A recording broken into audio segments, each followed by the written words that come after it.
Perkenalkan, nama saya Dionysius Brilian Arditira dengan NIM 1411993 dari kelas Literasi Keuangan EMA. Di sini saya akan menjelaskan materi tentang perencanaan keuangan.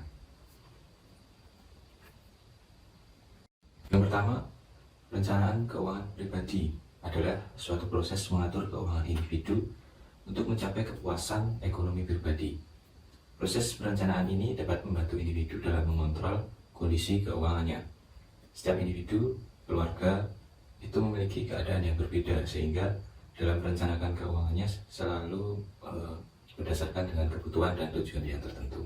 Itulah yang diungkapkan oleh Jack Kapoor pada tahun 2004. Kemudian, mahasiswa itu dikategorikan sebagai individu yang masuk dalam tahap perkembangan dewasa awal. Artinya, mereka sudah mengalami kematangan secara afektif, kognitif, dan psikomotor. Meskipun demikian, karena masih dalam masa studi, kebanyakan pemenuhan kebutuhan hidup mahasiswa itu masih dibantu oleh orang tuanya, sehingga belum sepenuhnya mandiri secara finansial. Namun karena kemampuan psikologisnya yang sudah termasuk dewasa, maka sudah sewajarnya kalau mahasiswa itu dapat membentuk sikap tanggung jawab terhadap pengelolaan keuangannya secara matang dan berorientasi pada kesejahteraan di masa depan.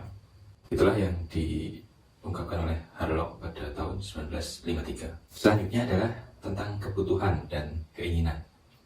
Philip Kotler pada tahun 96 dalam bukunya tentang prinsip marketing mendeskripsikan bahwa kebutuhan manusia itu adalah suatu keadaan yang ditimbulkan oleh rasa kekurangan terhadap suatu hal. Dan hal ini jika tidak dipenuhi maka menimbulkan deprivasi, yaitu kualitas hidup yang di bawah wajaran. Nah, secara umum kebutuhan dasar manusia itu terdiri dari 3, yaitu yang pertama kebutuhan fisik yang meliputi makanan, pakaian, dan keamanan. Yang kedua kebutuhan sosial yang meliputi memiliki seseorang dan kasih sayang. Dan yang ketiga kebutuhan individual, yaitu kebutuhan akan pengetahuan dan kemampuan mengekspresikan diri. Nah, akibat dari perkembangan teknologi pemasaran itu membuat keinginan menjadi sulit dibedakan dengan kebutuhan.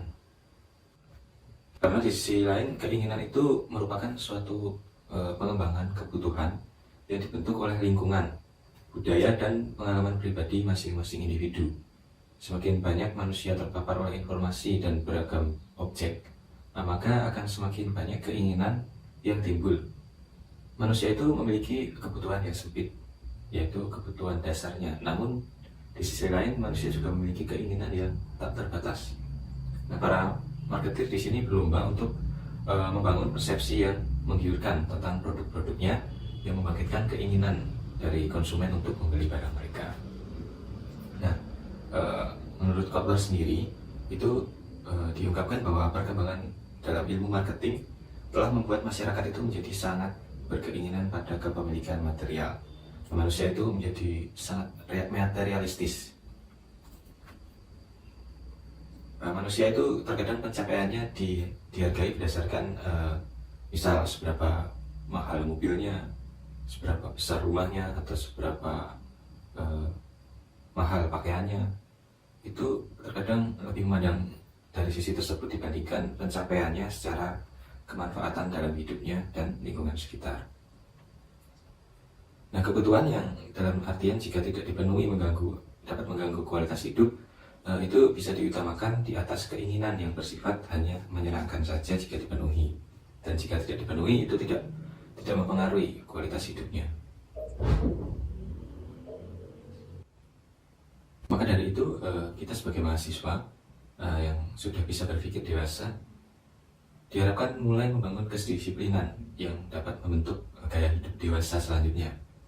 Karena pada saatnya nanti, hal ini dapat berbuah pada kehidupan dewasa yang mampu mengelola keuangannya secara sehat, sehingga tidak terjebak dalam kesulitan keuangan akibat gaya hidup kita sendiri yang konsumtif atau materialistis tadi. Kemudian adalah langkah-langkah perencanaan keuangan. Perencanaan keuangan menurut Financial Planning Standard Board Indonesia itu adalah sebuah proses mencapai tujuan hidup seseorang melalui manajemen keuangan secara terintegrasi dan terencana. Nah, Perencanaan keuangan itu meliputi yang pertama ada manajemen arus kas, yang kedua perencanaan investasi, yang ketiga perencanaan pengelolaan risiko dan asuransi, yang keempat perencanaan hari tua, yang kelima perencanaan pajak, dan yang keenam perencanaan distribusi kekayaan, hibah, dan waris. Nah,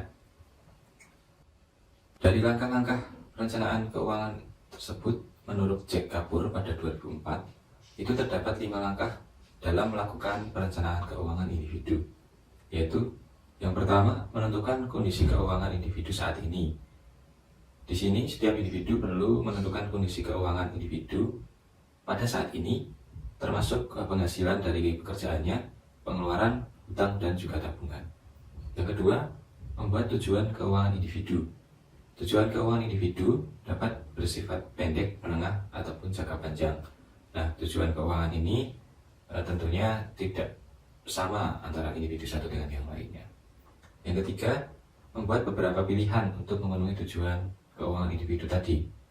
Dalam membuat alternatifnya, pilihan sangat krusial dalam membuat keputusan. Yang keempat, evaluasi setiap pilihan yang telah dibuat. Nah, dalam mengevaluasi setiap kemungkinan pilihan, perlu mempertimbangkan kondisi keuangan saat ini, kondisi ekonomi saat ini, dan tujuan individu. Setiap keputusan yang diambil dapat mengakibatkan alternatif pilihan yang tidak dapat dilakukan. Dan yang terakhir, atau yang kelima, itu mengimplementasikan program perencanaan keuangan. Dari program-program perencanaan tadi, meliputi membuat rencana tindakan yang menentukan jalan untuk mencapai tujuan keuangan. Mungkin sekian presentasi. Mungkin sekian materi yang dapat saya sampaikan tentang perencanaan keuangan. Apabila banyak salah kata dalam menyampaikan, saya mohon maaf.